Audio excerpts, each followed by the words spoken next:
Jangan lupa like, comment, and subscribe. Halo, selamat malam. Kembali lagi bersama Ibnul Official.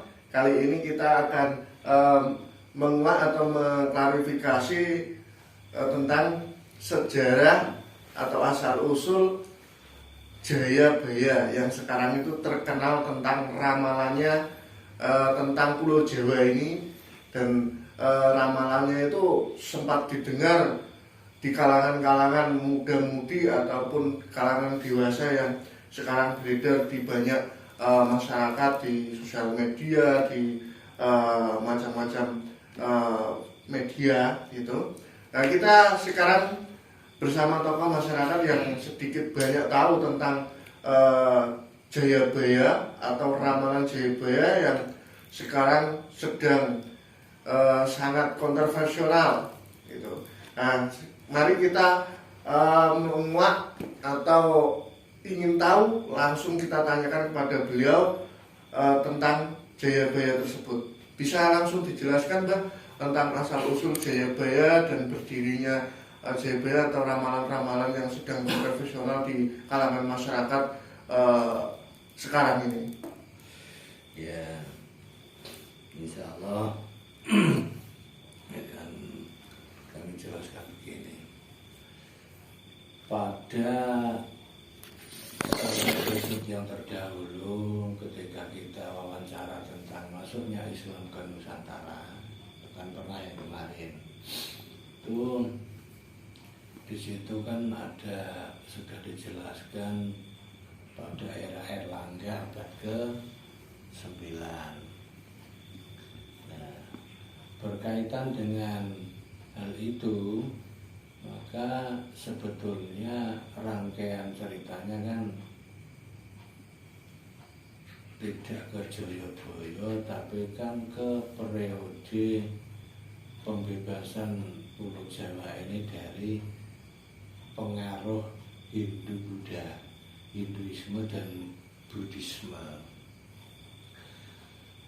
Karena Jawa ini dulunya sebelum dimasuki Islam itu kan disebut Awang-Uwung, Gung Liwang Liwung, Jalma Moro Jalma Mati. Nah,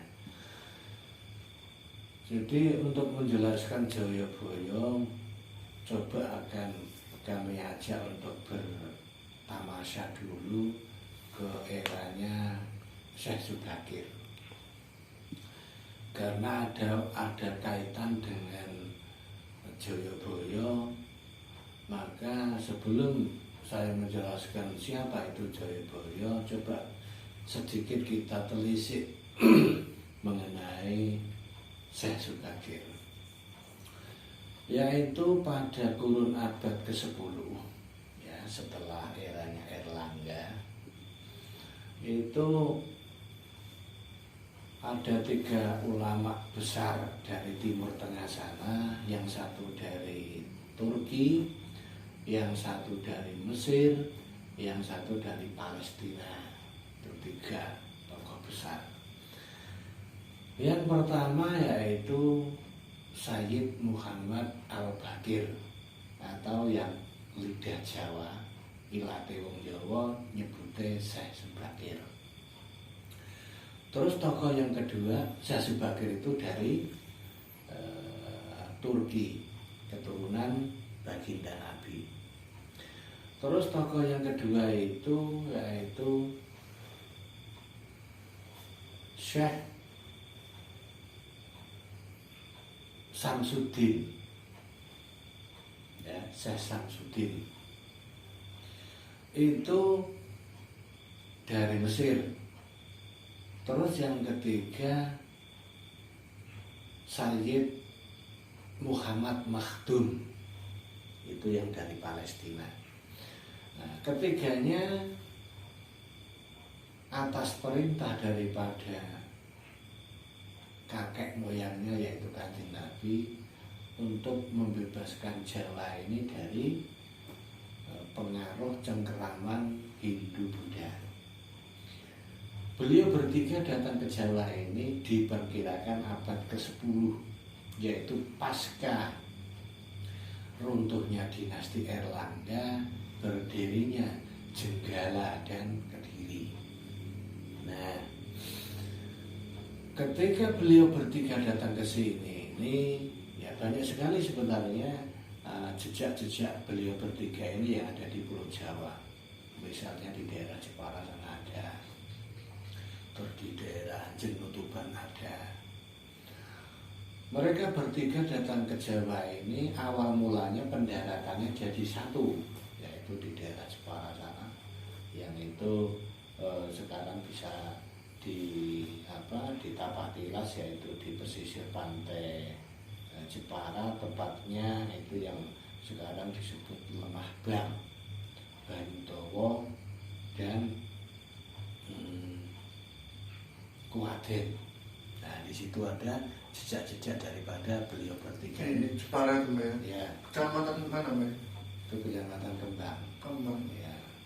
Itu dulu waktu mendarat pertama di sana. Terus beliau bertiga ini rapat di situ bertiga, akhirnya dicapai kesepakatan ketiganya berpencar. Yang Syekh Sayyid Muhammad Makhdum ini berjalan lewat darat dari situ menyusuri Pegunungan Muria dan sekitarnya, dan jejak-jejaknya itu ada di daerah Perah Tahu sana ada, sampai juga ke yang sekarang di tempat Mbah Muria itu juga dulunya bekas semedi beliau dan terjun juga.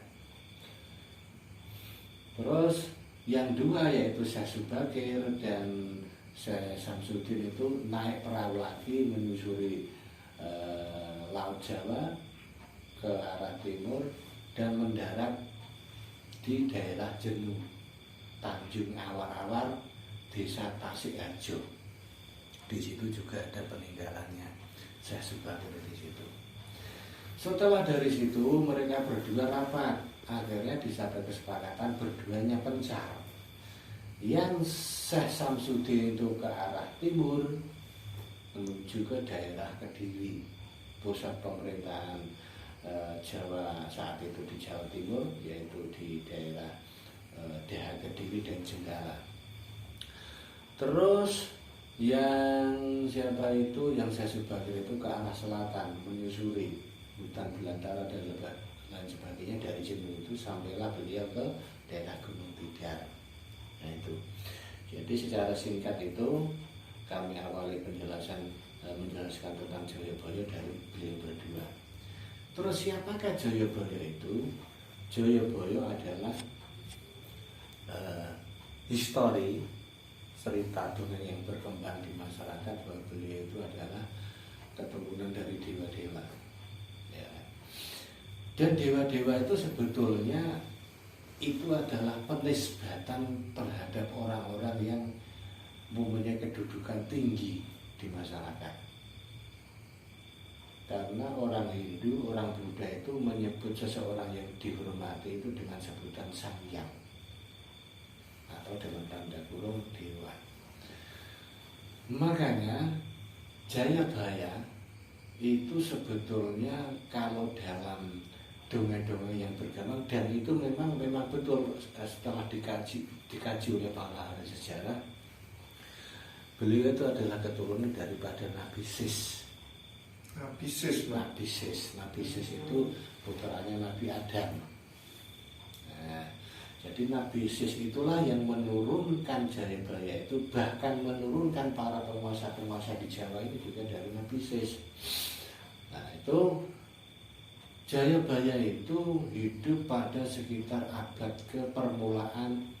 pada sekitar abad 11, permulaan abad 11. Nah, setelah ada kaitan enggak Jayabaya dengan Syekh Samsudin tadi? Nah, ternyata ada keterkaitan, ada hubungan, yaitu hubungan guru dengan murid. Bahwa Syekh Samsudin itu adalah guru daripada Jayabaya. Kenapa bisa dikatakan bahwa Syekh Samsudin adalah guru daripada Jayabaya? Karena Di dalam kitab Jongko Joyoboyo itu jelas Joyoboyo itu menyebut dia punya guru namanya Syekh Ngali Samsujen. Syekh Ngali Samsujen. Samsujen.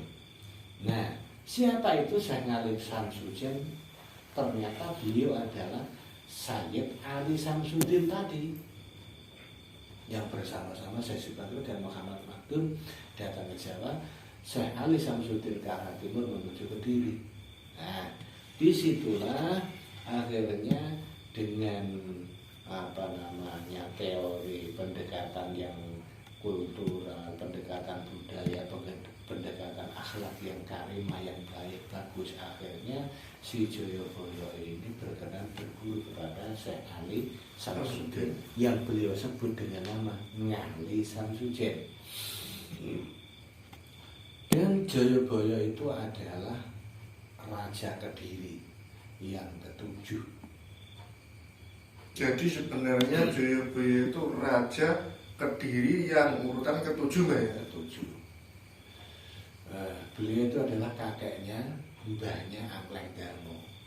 Mbahnya Angleng Darmo yang di film itu. Iya, mbahnya Angleng Darmo. Beliau itu mbahnya Angleng Darmo. Dan perlu diketahui juga bahwa ada kitab Jongko Joyoboyo yang beredar di masyarakat, bahkan yang aslinya itu sekarang berada di Museum Leiden, Nederland, Belanda. Itu yang asli kitab Jongko Joyoboyo di sana. Sedangkan yang beredar di masyarakat ini adalah kutipannya atau fotokopinya.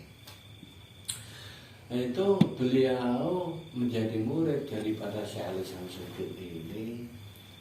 Yang Syekh Ali Samsudin ini punya kitab hebat namanya kitab Musaror.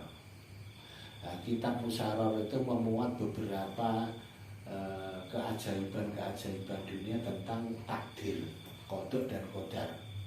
Jadi kalau bicara qada dan qadar tentu kan bicara dengan nasib manusia. Nah, di situ dijelaskan banyak sekali tentang hal-hal yang berkaitan dengan takdir, qada dan qadar di dalam kitab Musaror itu. Nah, oleh Joyoboyo, kitab Musaror yang berbahasa Arab karangan daripada Syekh Ali Samsudin itu diterjemahkan ke dalam bahasa Kawi oleh Joyoboyo, maka disebut kitab Jongko Joyoboyo. Jongko Joyoboyo. Ya, itu asalnya daripada kitab Musaror karangan Syekh Ali Samsudin tadi gurunya. Digubah menjadi bahasa Kawi atau bahasa Jawa kuno. Makanya kitab Jongko Joyoboyo yang asli itu bukan berbahasa Jawa, bertuliskan Latin enggak, tapi bertuliskan Jawa, berbahasa Jawa kuno. Makanya jika sekarang ada orang menyodorkan kepada kita, oh ini kitab Jongko Joyoboyo yang asli, iya saja tulisannya Gedrik, enggak, kalau Gedrik, enggak itu, enggak asli. Bukan aslinya. Yang asli, yang asli itu berbahasa Jawa, pakai huruf Wonosobo itu. Nah, makanya tadi sampean menanyakan tentang siapa itu Joyoboyo. Beliau adalah seorang penguasa Kediri yang ketujuh, raja yang Gung Binetoro kalau orang Jawa bilang, berbudi Bawalaksono. Beliau itu seorang yang merakyat, cinta rakyat, pemimpin yang adil, amanah, jujur dan lain sebagainya. Maka beliau itu menjadi ikon, menjadi ikon daripada penguasa-penguasa di Jawa ini, ditiru seperti penguasa Majapahit, penguasa Mataram dan lain seterusnya. Itu ikonnya adalah Joyoboyo, seorang pemimpin yang harus bijaksana, adil, rakyatnya itu. Maka itu kok bisa seorang raja dia bisa istilahnya itu mau berguru dengan Syekh Ali Samsudin yang pada notabene dia belum mengetahui asal usulnya apa gimana Pak kok istilah ujuk-ujuk langsung berguru. Enggak ujuk-ujuk. Enggak ada sesuatu yang belum salah, belum ujuk-ujuk, enggak ada. Ada proses. Prosesnya tentu dengan adaptasi. Jadi seseorang yang bertamu ke daerah lain seperti kita misalnya bertamu ke daerah Jawa Timur, kan kita budaya Jawa Timur dan Jawa Tengah kan beda. Tentu kita harus beradaptasi dengan masyarakatnya, pakaiannya, terus tutur katanya, pergaulannya. Nah, Sayyid Ali Samsudin itu bisa beradaptasi secara keseluruhan dengan budaya kerajaan Kediri. Pakaiannya juga mengikuti pakaian ala Kediri, bukan pakai jubah, enggak. Kalau pakai jubah yang lari lah, otomatis itu Jayabaya tidak mau menerima karena pakaiannya saya berbeda. Coba kita kalau ada orang yang pakai jubah kan, kita tidak mendekati, alergi kan. Nah, pakaian itu bisa menjadi alat untuk merangkul orang, atau pakaian itu juga bisa menjadi alat untuk menjauhkan orang. Ini kayak gini nih. Kita pakai, saya pakai belangkon, Anda pakai peci. Kalau tidak kenal kan lari. Oh itu siapa itu aneh pakai belangkon di sini enggak kan gitu. Jadi pakaian dengan cara berpakaian yang memiliki budaya, dengan tutur kata, dengan akhlak yang baik, akhirnya Jayabaya itu terkesan, tertarik, ingin kenal lebih dekat siapa orang itu. Kok dia itu akhlaknya baik, itu menolong rakyat Kediri dan lain sebagainya. Kita tertarik, dari tertarik itulah akhirnya kenal-kenal dan timbul rasa ingin berguru. Jadi begitu, tidak serta-merta begitu. Nah ini gini Mbak, kok bisa ramalan Jayabaya itu sekarang istilahnya kontroversial atau terkenal gitu loh Mbak. Tentang ramalan-ramalan itu contohnya tahun kembar 2020 nanti Ka'bah jarang diambah, terus masjid kurat karet, terus pemimpin lupa umat masyarakat apa gimana itu Mas. Contohnya yang saya tahu seperti itu tuh gimana Mas? Ya itu secara kebetulan saja yang dibuka adalah kitab Jayabaya. Coba buka-buka hadis Sahih Muslim, Sahih Bukhari. Itu banyak sekali menerangkan begitu. Ramalan-ramalan gitu. Iya, bukan ramalan sih. Kalau meramal kan tidak boleh. Asumsi, anggapan. Jadi membaca situasi. Orang yang pandai membaca, menghayati, merenungi itu bisa melihat, penglihatannya bisa jauh ke depan. Tahun 2030 ada apa nanti? Ini bisa dibaca dari sekarang. Tapi bukan mutlak apa yang dilihat itu terjadi nanti, tidak. Hanya sebagai prosentasenya sedikit. Seperti kitab Jongko Jayabaya itu.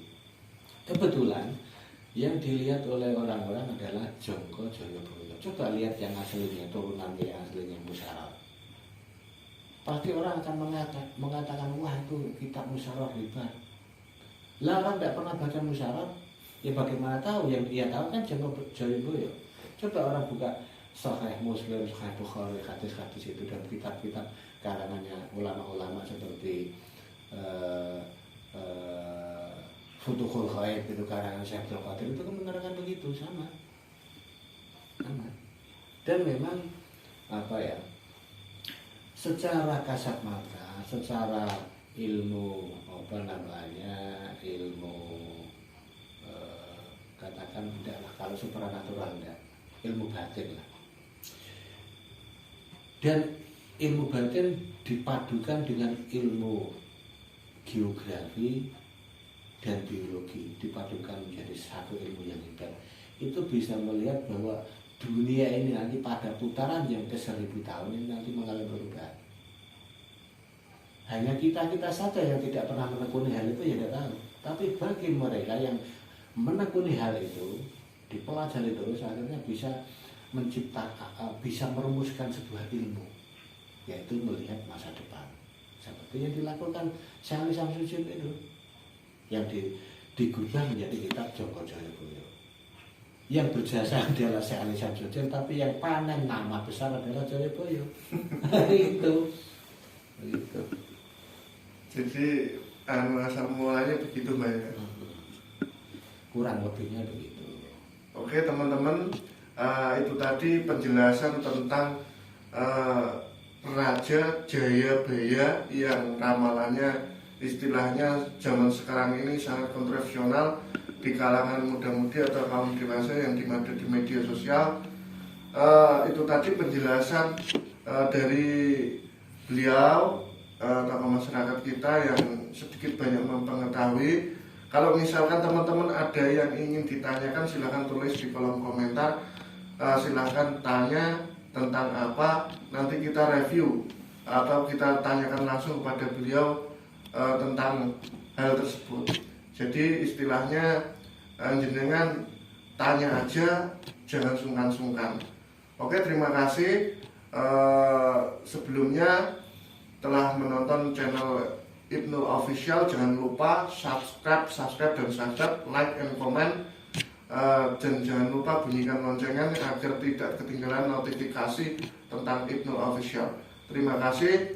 Apabila ada salah-salah kata, saya minta maaf. Ada salah kata yang tidak disengaja ataupun disengaja, kami minta maaf kepada Allah, kami mohon ampun. Boleh mengkritik tapi jangan menghujat, walaupun beda pendapat, istilahnya tetap damai gitu ya. Selamat malam, wassalamualaikum warahmatullahi wabarakatuh.